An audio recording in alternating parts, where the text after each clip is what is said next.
Elle pensait que j'étais simplement un invité de plus qui s'était égaré en cherchant le service voiturier. C'est ce détail qui me hante encore aujourd'hui. La façon dont ma propre fille m'a regardé, poliment, professionnellement. Ce regard que l'on porte sur un inconnu que l'on n'a jamais vu de sa vie, en me demandant si j'avais besoin d'aide pour trouver la réception. Elle tenait un plateau de flûte à champagne. En cristal.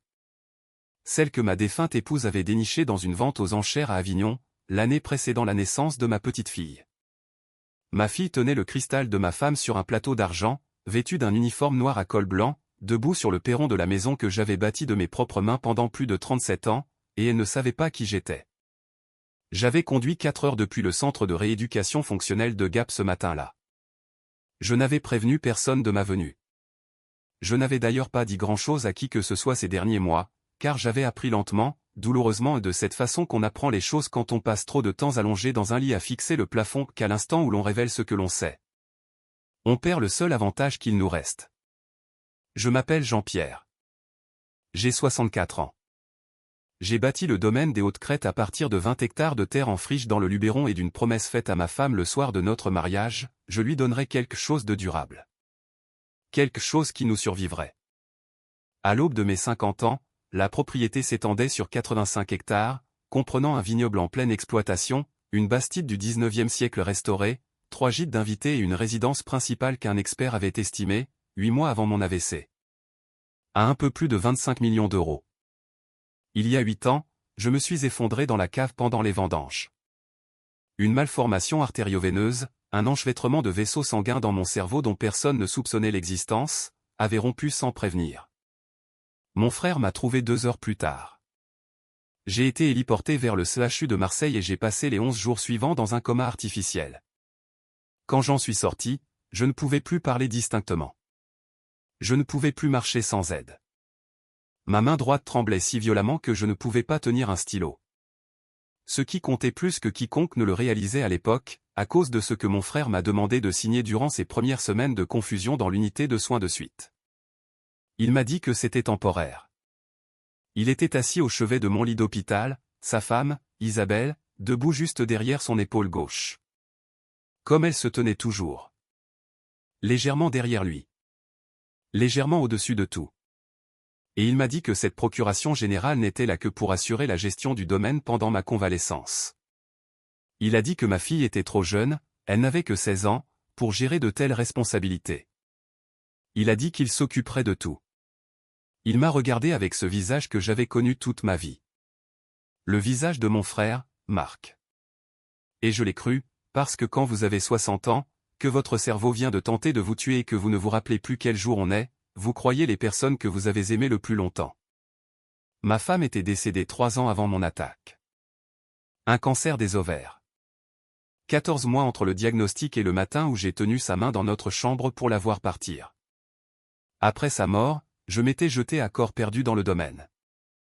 Ma fille, Juliette, avait 13 ans, elle était furieuse contre le monde entier, comme le sont les adolescents en deuil. Et nous avions retrouvé le chemin l'un vers l'autre, lentement, à travers le travail des vignes, à travers les longues soirées sur la terrasse à regarder le soleil descendre derrière les dentelles de Montmirail. Elle avait les mains de sa mère. Cette même façon de se déplacer dans une pièce qui vous donnait l'impression que la pièce n'attendait qu'elle. Mon frère avait toujours été cordial concernant le domaine. C'est le mot que j'aurais utilisé. Cordial. Il venait pour les fêtes.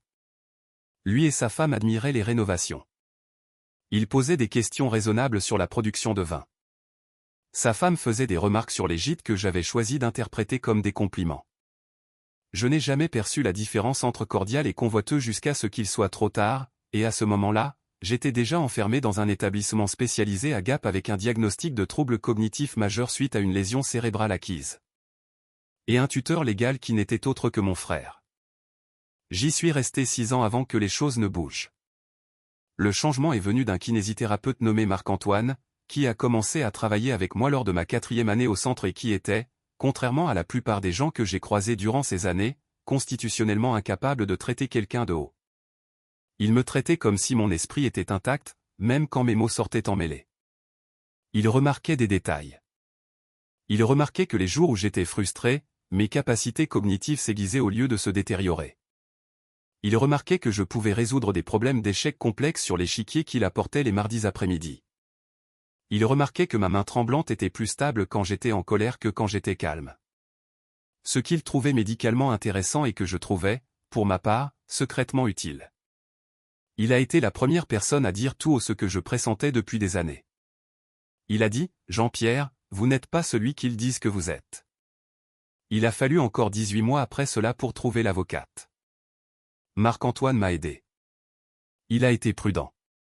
Prudent comme on doit l'être quand le tuteur légal de quelqu'un contrôle ses communications, ses finances et son accès au monde extérieur. L'avocate s'appelait Maître Catherine Vernet, et elle était spécialisée dans l'abus de faiblesse et les spoliations familiales. Et quand je me suis enfin assis face à elle dans une salle de conférence d'un cabinet à Avignon la première fois que j'entrais dans un vrai bâtiment depuis 6 ans, elle m'a écouté parler pendant 2 heures sans rien noter, se contentant d'écouter. Puis elle a dit, commençons par les relevés de propriété. Ce qu'elle a découvert a nécessité 8 mois d'enquête pour être documenté intégralement. Mon frère avait utilisé la procuration pour hypothéquer le domaine des Hautes-Crêtes à 2 reprises, retirant près de 4 millions d'euros de liquidités. Il avait transféré les 3 gîtes dans une SCI enregistrée au nom de jeune fille de sa femme. Il avait reclassé l'exploitation viticole en une entité commerciale distincte et s'était auto-désigné associé gérant unique. À un moment donné, au cours de la 3e année de mon séjour au centre, il avait annoncé à ma fille que j'étais décédé dans la nuit d'une hémorragie secondaire. Elle avait 19 ans quand il lui a dit cela. Il lui a affirmé que le domaine devait être vendu pour couvrir les dettes. Mais il ne l'a pas vendu. Il s'est installé dans la bastide principale avec sa femme et a dit à ma fille qu'elle pouvait rester sur place en tant que personnel de maison. Elle était restée. Pendant 5 ans, ma fille était restée dans sa propre maison, logée dans une chambre de service à côté de la cuisine, parce qu'elle avait 23 ans et aucun diplôme universitaire. Mon frère avait refusé d'utiliser les fonds du domaine pour financer ses études. Pas d'économie, personne à appeler, et nulle part où aller. Elle était restée parce que c'était la maison de sa mère et le vignoble de son père, et elle comprenait, à un niveau instinctif et sans mots, que partir signifierait perdre le dernier lien physique qui la rattachait à nous. Je ne savais rien de tout cela le matin où j'ai remonté la route de montagne. Je connaissais la situation juridique. Je savais pour les refinancements, les SCI et les documents de tutelle frauduleux. Catherine avait passé 8 mois à monter un dossier avec un expert comptable judiciaire et un ancien enquêteur de la brigade financière. Je savais que le procureur de la République avait été briefé. Je savais que 2 mandats d'amener étaient en cours de finalisation. Je savais que mon frère avait organisé un gala de charité au domaine ce samedi soir-là. 140 invités, un traiteur de luxe, un quatuor à cordes sur la pelouse, toute la mise en scène d'un homme qui aurait bâti quelque chose et le partagerait gracieusement avec sa communauté. Ce que je ne savais pas, c'est que ma fille s'occuperait de l'accueil à l'entrée. Elle portait ses cheveux relevés, comme sa mère avait l'habitude de les porter en été. Elle avait les yeux de sa mère. Elle m'a regardé comme on regarde un étranger, avec gentillesse, une légère prudence et une chaleur professionnelle, et elle a dit « Bonsoir monsieur. Venez-vous pour la réception de la Fondation des Hautes-Crêtes » La Fondation des Hautes-Crêtes. Il avait donné le nom de mon domaine à sa prétendue œuvre de charité. J'ai répondu « Je ne suis pas ici pour la réception. » Quelque chose a traversé son visage. Pas encore de la reconnaissance. Quelque chose qui ressemblait plutôt à ce sentiment que l'on éprouve quand on a un mot sur le bout de la langue, un frémissement de presque savoir. Elle a dit « Puis-je vous aider pour autre chose ?» J'ai dit « C'est moi qui ai construit ce perron. » Elle s'est figée totalement. J'ai ajouté « La 2e planche en partant de la gauche à un nœud que j'ai bouché avec de la résine époxy au cours de l'été 2003, et chaque année en août, il prend un peu de jeu. J'imagine que tu as pris l'habitude de l'éviter en marchant. » Elle a posé le plateau sur la balustrade de la terrasse. Ses mains tremblaient. Elle a scruté mon visage comme on regarde une photographie qui ne correspond pas au souvenir qu'on en a, le même sujet, mais une autre époque, un autre poids, d'autres rides. Elle a murmuré très doucement, « Tu es censé être mort. » J'ai répondu, « Je sais. Je ne le suis pas. » Ce qui s'est passé dans les 3 minutes suivantes, je ne le décrirai pas en détail, car cela n'appartient qu'à elle et à moi. Je dirais simplement que sentir les bras de ma fille autour de moi, c'était comme être enfin autorisé à rentrer dans un lieu dont j'avais été banni pendant très longtemps. Je dirais qu'elle a pleuré de tout son corps, de la même façon qu'elle avait pleuré à l'enterrement de sa mère, cet abandon total à la fois à la douleur et au soulagement. Je dirais que je n'ai pas lâché prise. Quand elle a pu parler, elle a demandé « Depuis combien de temps sais-tu » J'ai dit « Pour le domaine » 8 mois. Pour toi ? Je viens de l'apprendre. Le son qu'elle a émis alors était un mélange de rire et de quelque chose de bien plus difficile à nommer. Je n'étais pas venu au gala pour affronter mon frère devant 140 donateurs. Je veux être clair là-dessus. J'ai 64 ans et j'ai pris assez de décisions impulsives dans ma vie pour savoir qu'un moment dramatique satisfaisant produit rarement un résultat durable. Ce qui produit des résultats durables, ce sont les preuves, la patience et l'ordre correct des appels téléphoniques. Catherine était dans une voiture au bas de l'allée avec 2 officiers de police judiciaire et l'expert comptable. Un agent de la brigade financière coordonnait l'opération avec la gendarmerie locale. Le timing avait été prévu autour du gala parce que mon frère serait sur la propriété. Des témoins officiels seraient présents, et l'événement de traiteur aurait généré une trace écrite indéniable de dépenses prélevées sur des fonds du domaine obtenus frauduleusement. Ce dernier point, Catherine me l'avait expliqué, était le genre de détail qui rend les juges profondément antipathiques envers les prévenus. J'ai appelé Catherine depuis le perron et j'ai dit 3 mots, nous descendons. Ma fille et moi avons descendu l'allée ensemble. Elle avait enlevé sa veste d'uniforme de service quelque part durant ces 3 minutes sur la terrasse, et elle marchait à mes côtés en chemise blanche, les bras croisés contre la fraîcheur d'octobre, et je pense qu'aucun de nous n'a parlé durant les 100 premiers mètres. Elle a dit, il m'a dit que tu avais fait une 2e hémorragie. Il a dit que tu étais mort un mardi. J'ai répondu, non. Elle a dit, j'aurais dû. J'aurais dû faire quelque chose. J'aurais dû aller à l'hôpital moi-même, demander les dossiers. J'ai dit, tu avais 19 ans. Il était ton tuteur. Il contrôlait l'argent et l'information. J'ai marqué une pause. Ce n'est pas quelque chose que tu aurais dû pouvoir combattre seul. Elle est restée silencieuse un moment. Elle a dit, sa femme m'a installé dans la chambre de service. J'ai dit, je sais. Elle a dit, elle l'appelle l'appartement de fonction. J'ai dit, évidemment. L'herbe d'octobre le long de l'allée était argentée sous la lumière du début de soirée. Le vignoble était à notre gauche, les rangées montant droit vers la colline comme je les avais tracées il y a 22 ans. Et même dans la pénombre, je pouvais voir qu'elles étaient bien entretenues. Quoi que mon frère ait fait d'autre, quels que soient ceux qui l'avaient engagé, ils avaient pris soin des vignes. J'en étais content, d'une manière que je n'aurais pas soupçonnée. Mon frère est sorti par la porte d'entrée au son des véhicules qui remontaient l'allée. Il s'était bien habillé pour l'événement. Il s'était toujours bien habillé, ce que j'avais autrefois pris pour un signe de respect de soi et dont j'avais depuis révisé l'interprétation. Il se tenait sur le perron avec un verre de vin, mon vin, issu de mon vignoble, et il regardait les voitures, puis il m'a regardé. Et j'ai vu son visage comprendre ce qui arrivait. Ça a commencé par ses yeux, la reconnaissance, puis le calcul, puis ce que j'avais connu comme étant le visage de mon frère s'est décomposé en quelque chose que je ne saurais nommer. Il a prononcé mon nom, juste mon nom, comme une question. Je ne me suis pas arrêté de marcher. Catherine s'est chargée de parler. C'est pour cela qu'elle était là. J'avais appris, durant les 8 mois de travail avec elle, qu'elle possédait une qualité de calme particulier lorsqu'elle accomplissait sa tâche la plus sérieuse. Elle devenait d'autant plus silencieuse que la situation était grave, ce que je trouvais profondément rassurant chez un avocat. Elle a remis un document à mon frère et lui a expliqué de quoi il s'agissait. Et pendant qu'elle le faisait, les 2 officiers se tenaient à sa gauche, l'agent de la brigade financière à sa droite, et la femme de mon frère est sortie sur le perron derrière lui, s'arrêtant net en voyant le rassemblement sur la pelouse. Je me tenais à l'écart, ma fille à mes côtés, et je regardais. Je ne vais pas décrire cela comme satisfaisant. Ce n'est pas tout à fait le mot juste. Ce que j'ai ressenti en regardant le visage de mon frère alors qu'il lisait ce document n'était pas de la satisfaction. C'était plus proche de la sensation que l'on éprouve quand une porte coincée depuis des années finit par s'ouvrir, pas de la joie exactement, mais le simple soulagement physique d'une résistance qui cède. 8 ans à s'entendre dire que vous êtes moins que ce que vous êtes. 8 ans à être géré, médicamenté et doucement, professionnellement, institutionnellement diminué. 8 ans de ma fille dormant dans une chambre de service dans la maison de sa mère. Le sentiment quand cette porte s'ouvre n'est pas de la joie. C'est plus proche d'un grand calme. Mon frère a été arrêté avec sa femme ce soir-là. La liste des invités du gala a été fournie aux enquêteurs en tant que témoins potentiels des déclarations que mon frère avait faites sur la propriété du domaine. Ces SCI ont été gelés. Les hypothèques ont été signalées pour suspicion de fraude. Le processus pour défaire 8 ans de manipulation financière ne se fait pas en une soirée. Catherine avait été très claire avec moi là-dessus, mais le mécanisme légal avait été mis en mouvement correctement et de façon irréversible. Et cela suffisait pour cette nuit-là. Les invités du gala ont été poliment reconduits.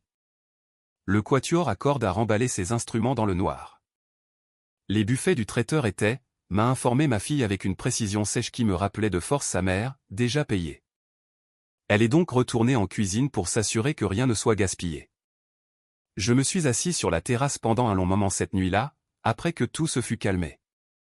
La nuit était claire et froide, et les montagnes étaient des silhouettes sombres contre un ciel plus sombre encore, la même vue que j'avais contemplée pendant 37 ans, la vue que j'avais regardée la nuit où ma femme m'avait annoncé qu'elle était enceinte de notre fille. La vue que j'avais regardée la nuit où ma femme est morte, la vue que j'avais regardée chaque matin pendant les vendanges durant 2 décennies. J'en avais été éloigné pendant 8 ans, et elle était exactement la même. Les montagnes ne tiennent pas compte de 8 années. Les montagnes ne tiennent compte de rien qui ne soit pas géologique. Ma fille est sortie et s'est assise à côté de moi. Elle avait trouvé une de mes vieilles vestes de chasse dans le vestiaire. Elle était toujours là, sur le même crochet, ce qui m'en disait long sur la personne que la femme de mon frère prétendait être face à celle qui laisse la veste d'un vieil homme sur un crochet pendant 8 ans parce que la toucher ressemblerait à un aveu. Elle l'a rabattue sur ses épaules et a ramené ses pieds sur la chaise comme elle le faisait depuis ses 12 ans. Elle a dit, le gîte que ma tante. Son gîte, celui à mon nom. J'ai répondu, Catherine s'en occupe. Cela prendra quelques mois. Elle a dit, je veux juste récupérer ma chambre. J'ai demandé, laquelle? Elle m'a regardé. J'ai ajouté, la chambre bleue ou celle avec la banquette sous la fenêtre. Elle a répondu, celle avec la banquette. Évidemment. J'ai dit, alors elle est à toi. Nous sommes restés un moment sans parler. Le vignoble était sombre en dessous de nous. Quelque part en bas de la colline, un hibou chassait, cette basse interrogation répétée dans l'obscurité. Elle a dit, je dois te demander quelque chose. J'ai répondu, je t'écoute. Elle a demandé, est-ce que tu savais pour moi? Pour ce qui se passait ici? Avant ces 8 derniers mois. J'y ai réfléchi. J'ai réfléchi à la façon d'y répondre honnêtement. J'ai dit, non. Je savais que quelque chose n'allait pas dans ma situation. Je n'en ai pas connu toute l'étendue avant que Catherine ne commence à éplucher les dossiers. Je ne savais pas que tu étais ici. Je ne savais pas ce qu'il t'avait dit. J'ai marqué une pause. Je veux être honnête avec toi. Il y a eu des années dans ce centre où je ne savais pas grand-chose. Les médicaments qu'il me donnait, certains étaient appropriés pour ce que j'étais alors, un homme se remettant d'une grave lésion cérébrale. D'autres n'étaient pas appropriés pour ce que j'étais devenu, un homme en pleine reconstruction. Elle est restée silencieuse. J'ai continué, Marc-Antoine, mon kiné, l'a compris avant moi. Il n'arrêtait pas de dire que mes facultés étaient meilleures que ce que disait mon dossier. Pendant longtemps, je ne l'ai pas cru. Quand on vous répète assez longtemps que vous êtes diminué, vous finissez par vous voir ainsi. Elle a dit, c'est là-dessus qu'il comptait. J'ai dit, oui. Elle a ajouté, ça a marché pendant longtemps. J'ai répondu, c'est vrai. Le hibou a de nouveau posé sa question quelque part dans le noir. Elle a demandé, qu'est-ce qui se passe maintenant? J'ai dit, le processus judiciaire va prendre du temps. Catherine dit qu'entre l'action pénale du procureur et l'action civile pour recouvrement, nous en avons pour 1 à 2 ans avant que tout soit résolu. Nous serons de retour légalement dans la maison d'ici 1 mois. L'ordonnance provisoire faisait partie de ce qui a été déposé aujourd'hui. La récupération financière sera plus lente. Elle a dit, ce n'est pas ce que je voulais dire. J'ai regardé ma fille, 24 ans, dans ma vieille veste, sur la chaise où elle s'asseyait depuis ses 12 ans, sur la terrasse de la maison dont sa mère avait choisi le bois.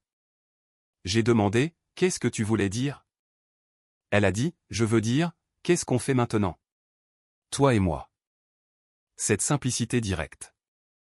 Sa mère avait la même qualité, cette capacité à aller droit à l'essentiel sans cérémonie, sans préambule, comme si la vie était trop courte et trop sérieuse pour les approches indirectes, ce qui, comme il s'est avéré, était le cas. J'ai dit, nous gérons le domaine ensemble, si tu le souhaites.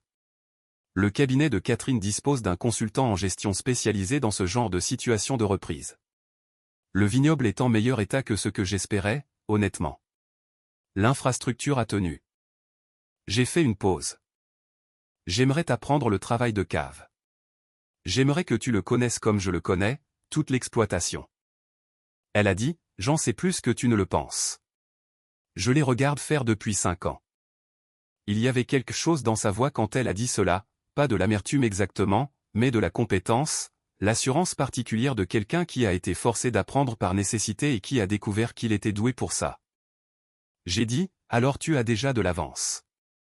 Elle a presque souri. Pas tout à fait. Elle a poursuivi, il m'a dit que tu étais fier de lui quand il faisait son travail de charité.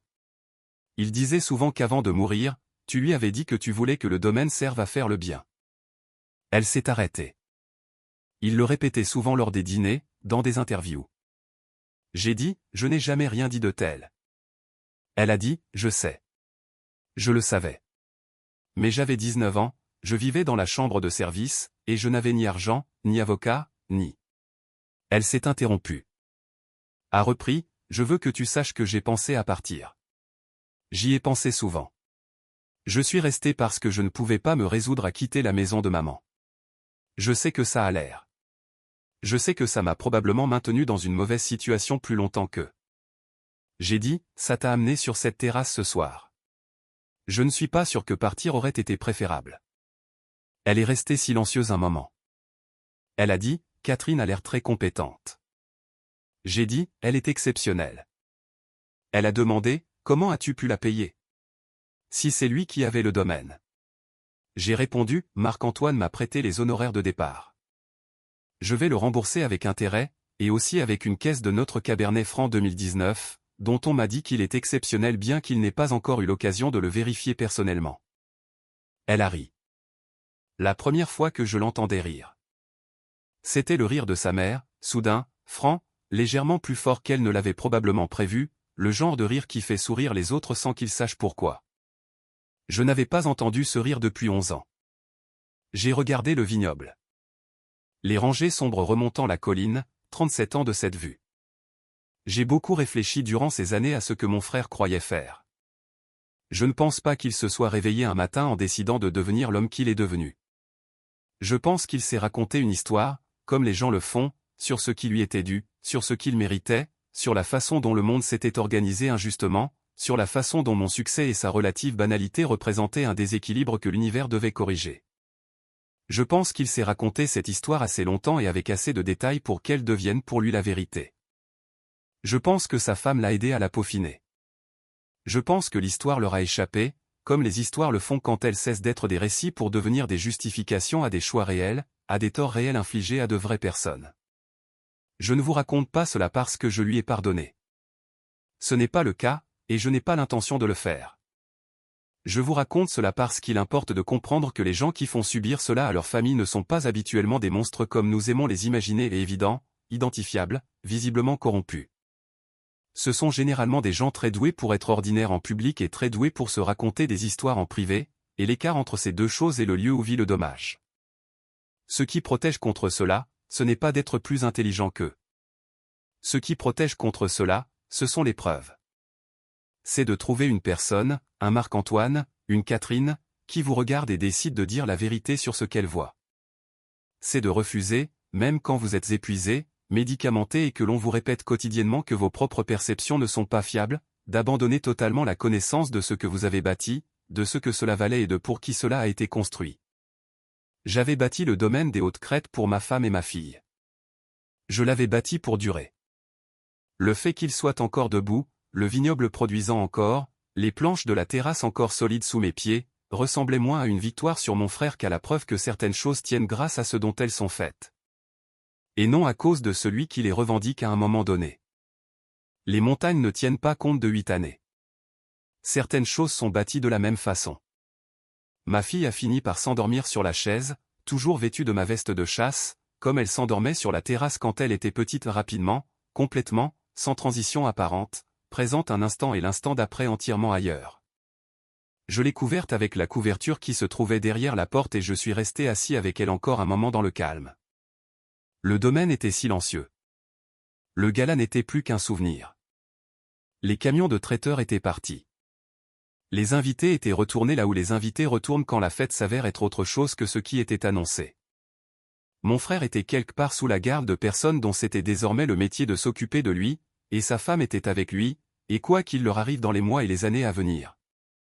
Cela arriverait selon des processus plus vastes et plus patients que tout ce que j'aurais pu organiser. En dessous de moi, dans le noir, le vignoble attendait le matin. J'ai 64 ans. J'ai perdu 8 ans dans une chambre de centre médical et dans une histoire que mon frère racontait sur qui j'étais. Je n'ai pas de philosophie là-dessus, pas exactement. Je n'ai pas de leçon que j'aurais extraite et polie en une citation mémorable. Ce que j'ai, c'est une fille qui a ri ce soir pour la première fois depuis que je puisse m'en souvenir, une terrasse que j'ai construite de mes propres mains, un vignoble qui a tenu malgré tout et le fait spécifique, banal et pourtant immense, que je suis ici et que le matin arrive. La vie d'un homme ne se mesure pas à ce qu'on lui a pris. Toute vie assez longue connaîtra des spoliations. La vie d'un homme se mesure à ce vers quoi il revient quand la dépossession est terminée. Qui est encore là? Qu'est-ce qui tient encore debout? Ce que vous pouvez reconstruire et ce qui s'avère, contre toute attente raisonnable, n'avoir jamais eu besoin d'être reconstruit du tout. Le hibou s'est tu peu avant l'aube. Les crêtes du Luberon ont commencé à griser vers l'est. J'ai regardé la lumière revenir sur les vignes.